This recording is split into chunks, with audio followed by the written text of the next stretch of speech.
Hi, I'm Christy. Today I want to talk to you about living life fulfilled, content, and happy. I've recently completed several posts talking about how I want AJ to live a fulfilling life to him. But this topic is still heavily on my mind, so I thought I'd give you a few more thoughts. Living life fulfilled, content, and happy. That sounds like something that we want for all of ourselves, as well as for all of our families. Now sometimes, though, I'm not sure that we stop to think about what this will look like for our family members with special needs.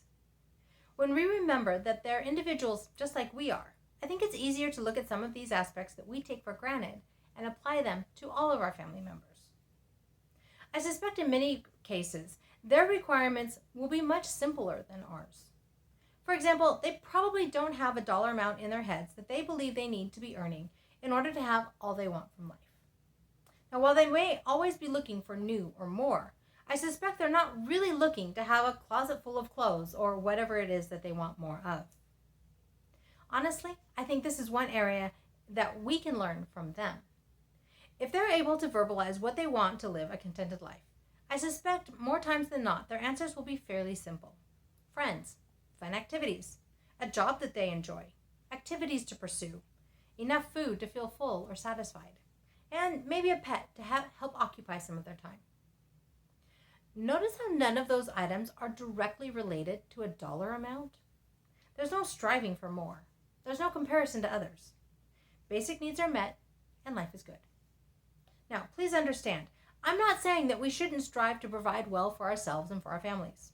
Nor am I saying that earning a lot of money or living a very comfortable life is wrong or bad. But I think sometimes we tend to get caught up in working for more, so much so that we lose the simple focus that our loved ones with special needs are able to maintain. They focus on the things that are truly important. They let the rest go, and they never miss it. Now, I can't help but thinking of AJ. Yes, he always wants whatever vehicle or piece of equipment that he's watching a video about or using in his game. Always. Can count on it. But I don't think that he really expects to ever own them all.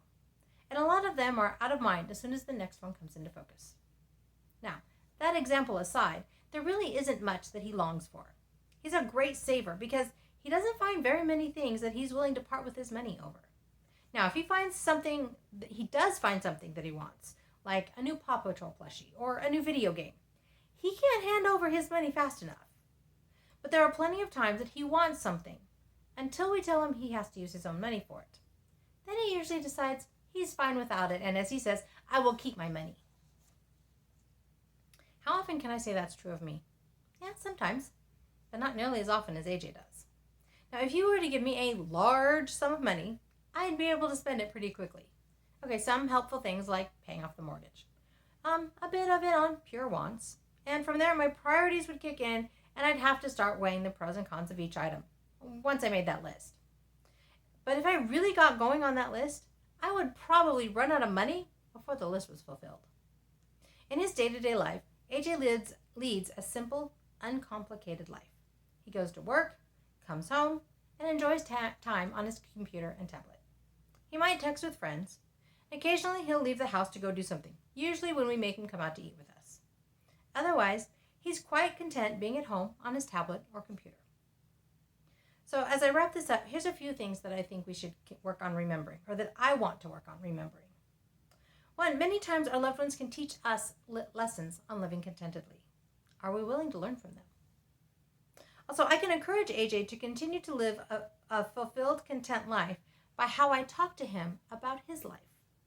I can push him to want more, or I can encourage him to be happy, content, whatever word you want to put in there, with what he has. Now, I'm not saying he can't ever want more or new things, but where is his focus most of the time?